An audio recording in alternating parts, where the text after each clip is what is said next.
Tonight on KPBS Evening Edition, a big change in our weather. It's going to be a wet night and the rain will stick around for a few days. We're live with what's being done to guard against flash flooding. And a decorated Army officer says it was his duty to speak up. We'll get you caught up on today's impeachment hearings. We can't do business with people who do not respect the human rights of vulnerable people. We can't. An emotional debate playing out across the country. Can law enforcement build trust in the community while working closely with ICE? And KPBS investigates how a decision to release stray cats is harming local wildlife. KPBS Evening Edition starts now.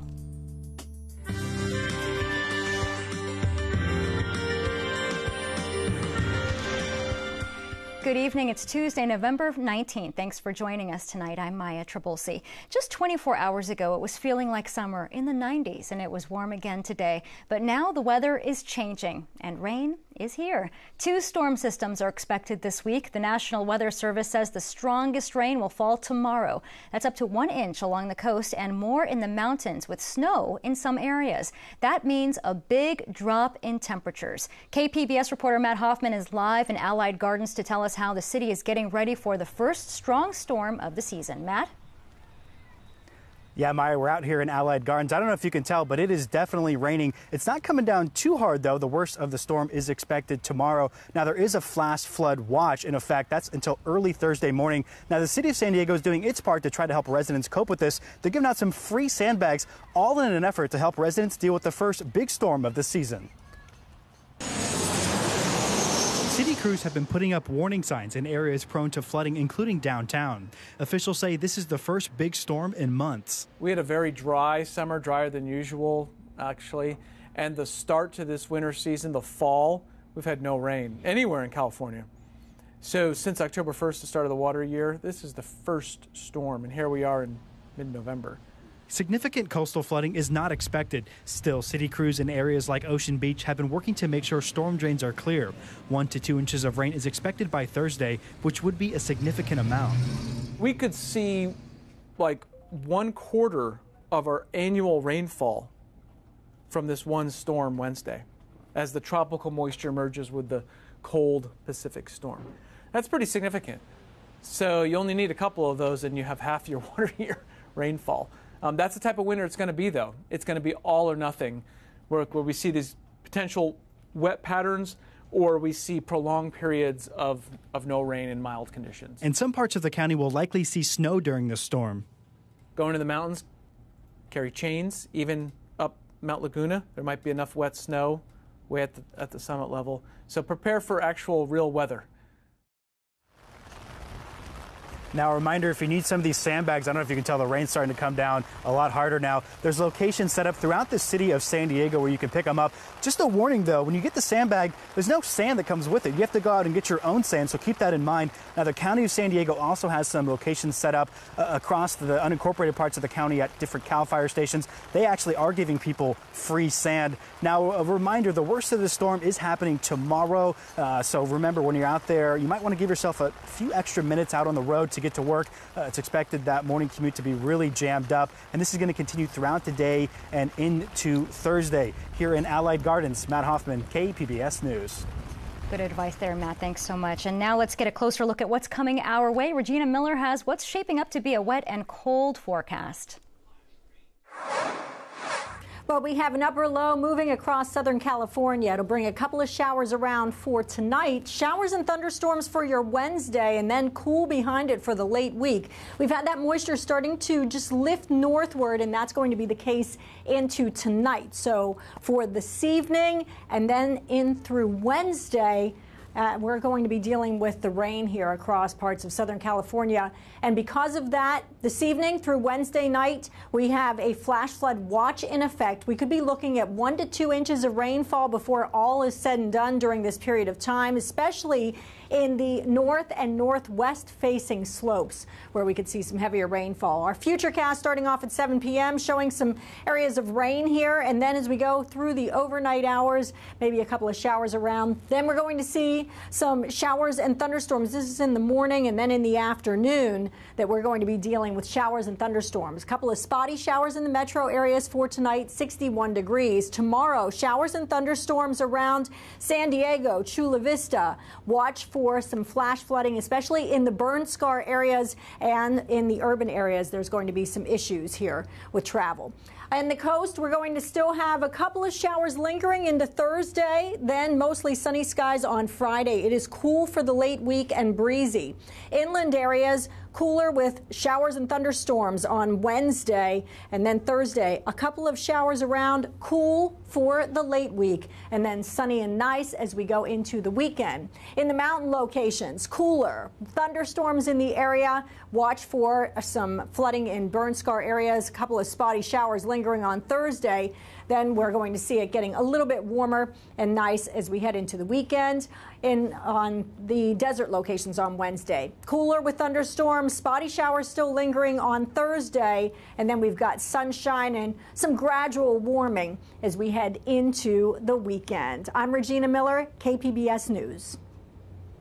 And now to our other big story tonight, the impeachment hearings. If President Trump wasn't watching last week, he is now. And this is what he had to say while leading a cabinet meeting at the White House.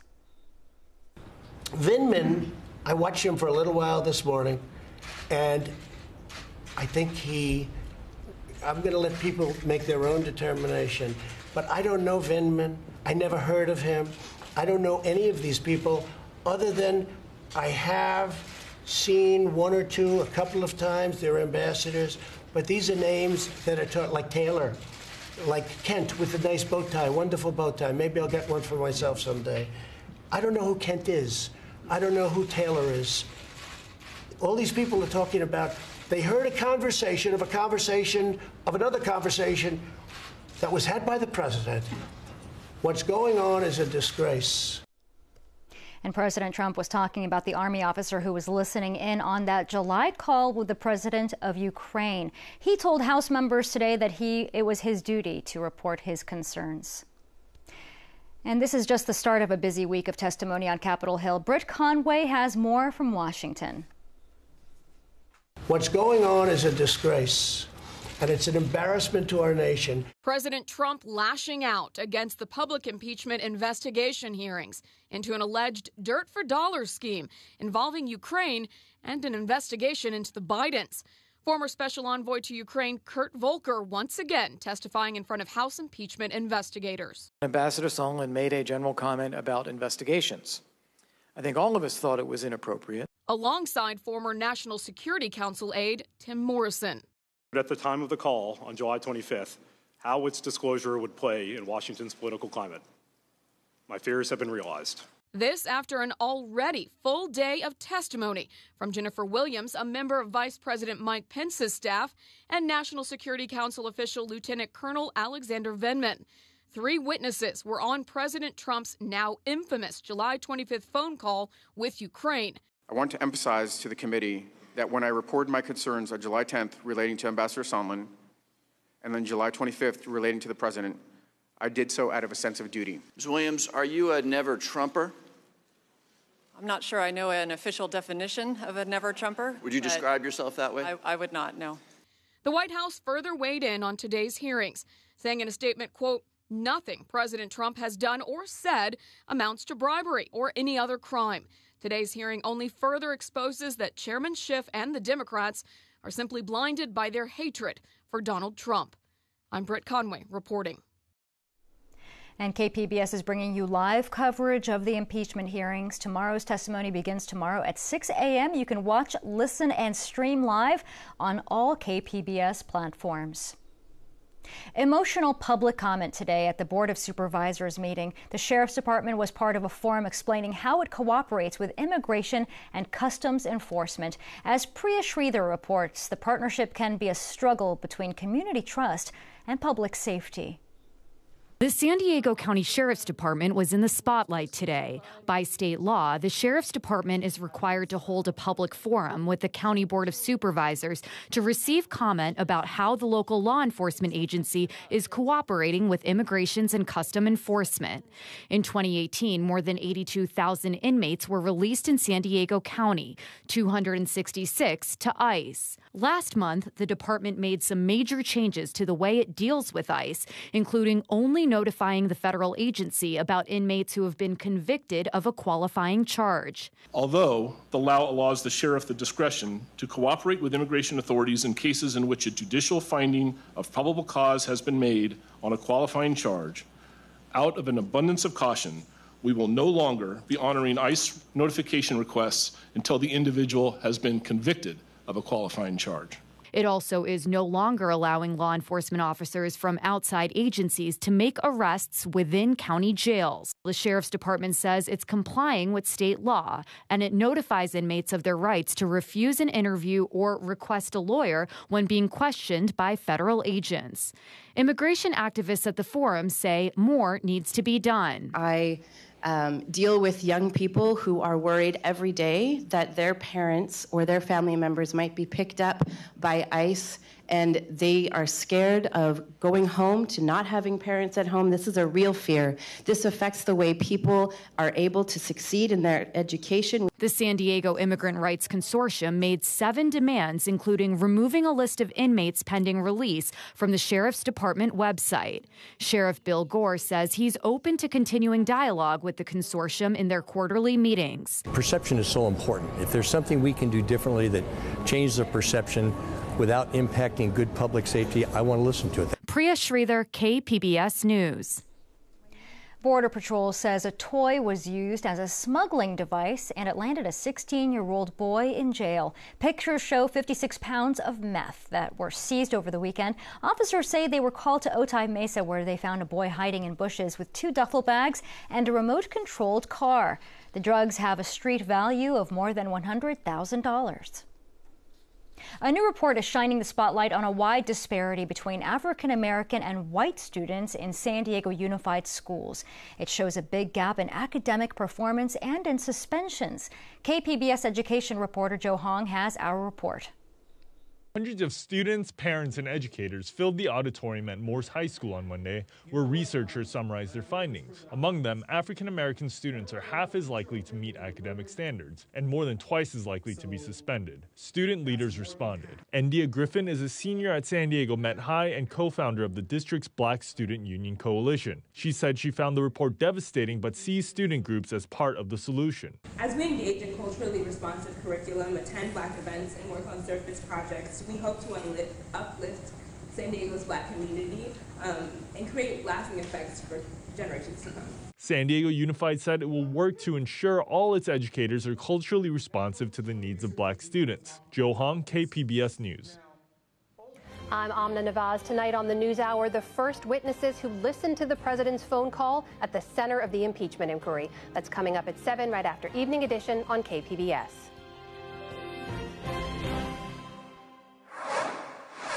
Almost 13,000 pounds of Thanksgiving turkey were delivered to the San Diego Food Bank today. From there, the turkeys, which provide more than 16,000 meals from Foster Farms, will help feed San Diego County families for the holiday.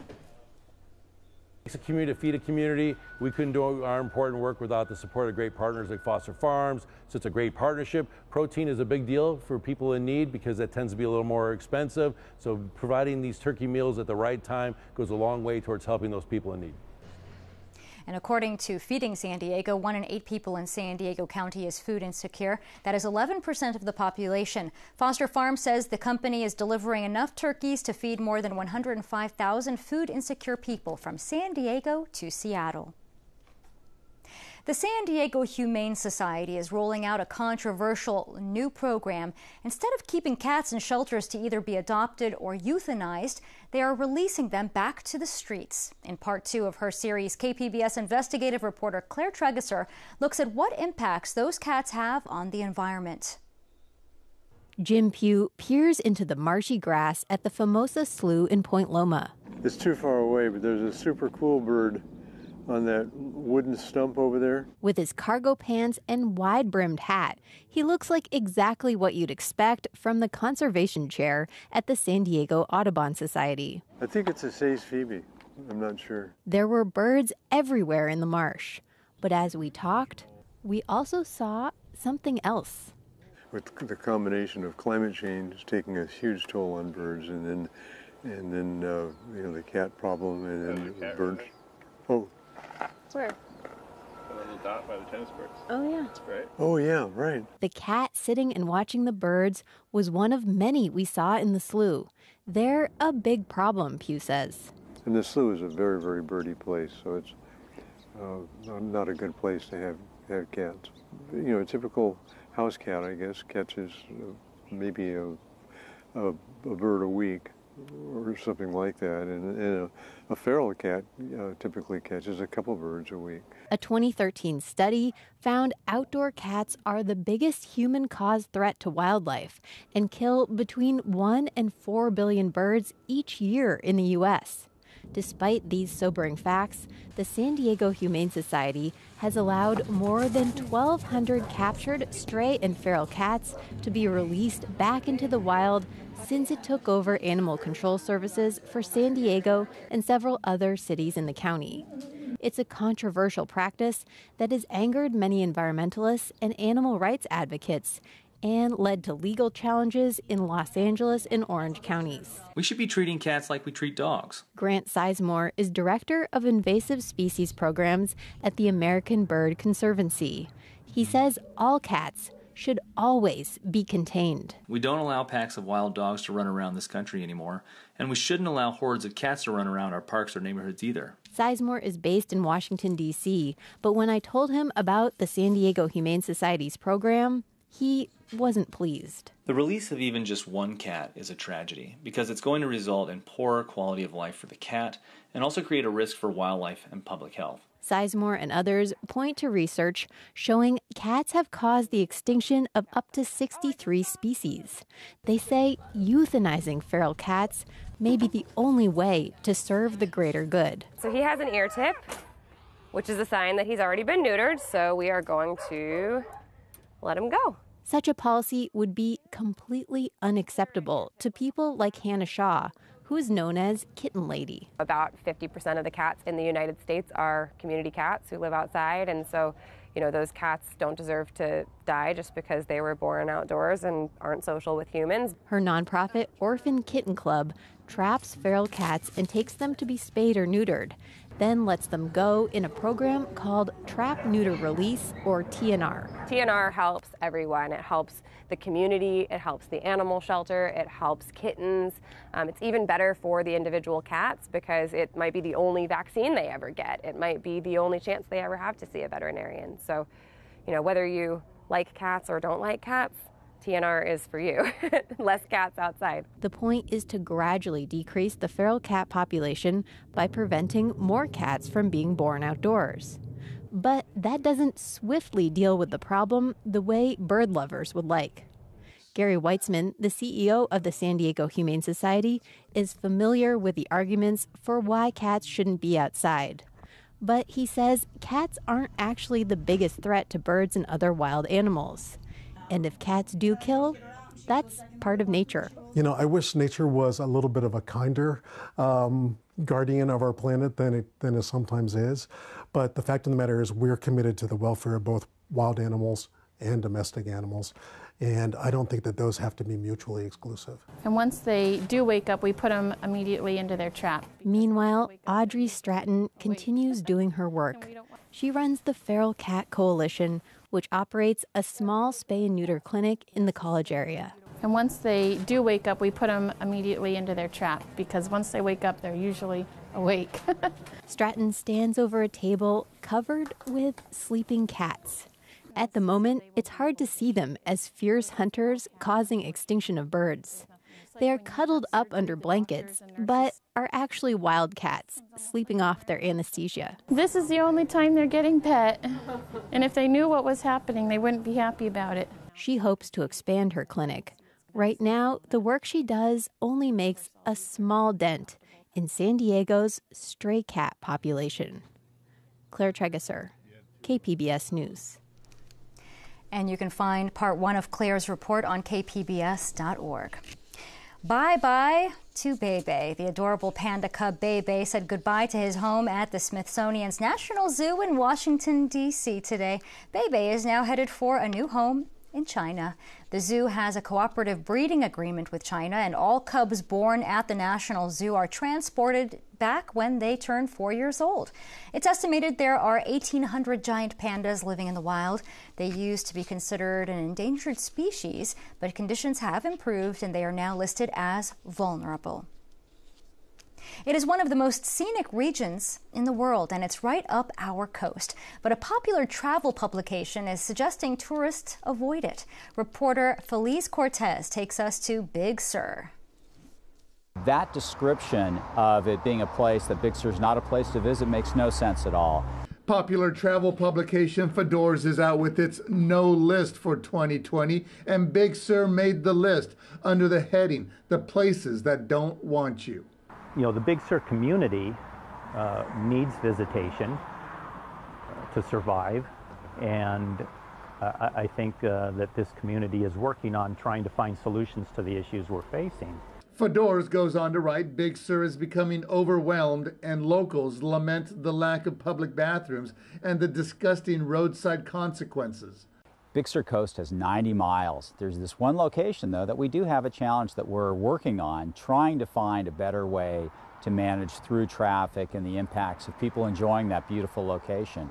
That location, the Bigsby Creek Bridge, showcased in the popular HBO series Big Little Lies. It has now become Selfieville, resulting in traffic jams during peak tourist season. Some locals, discouraged with all the attention, posted a banner on the bridge saying, "Over-tourism is killing Big Sur." But did FODOR'S get it right?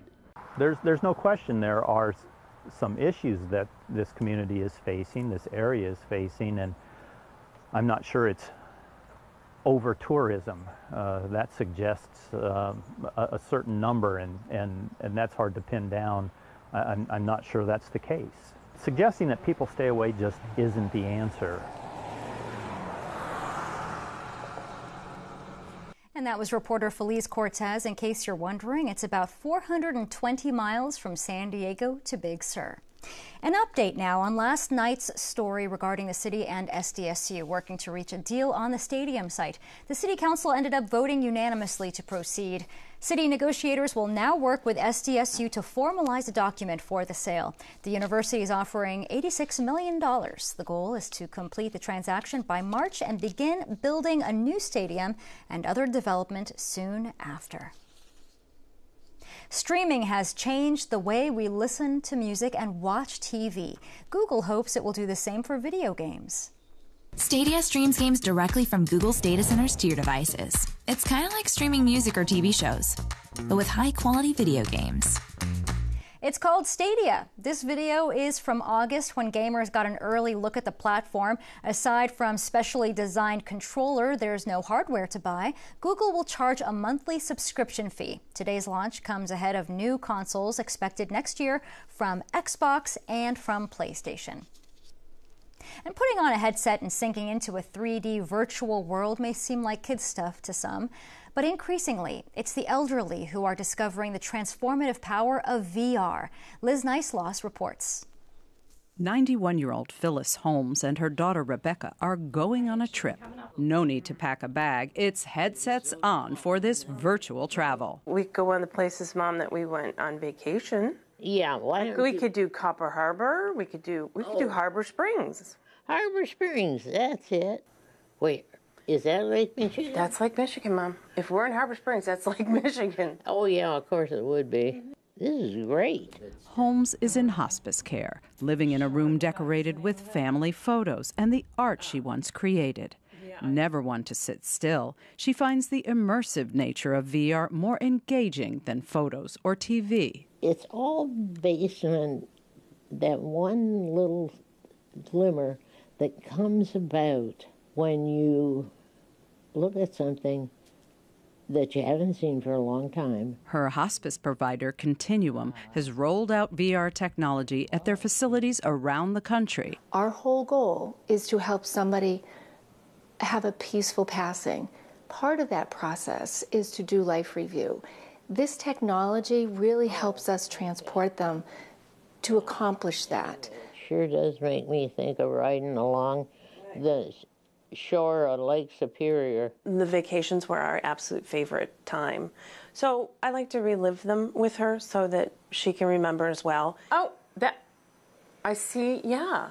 It's a fun way to bond, but Holmes' daughter says the shared experience also helps bring closure. And then, we've spent some time talking about the things that weren't so good and have come to some understanding and agreement about those. So is it fun doing what you're doing right now? Oh, yeah. This VR system is from Rendeavor.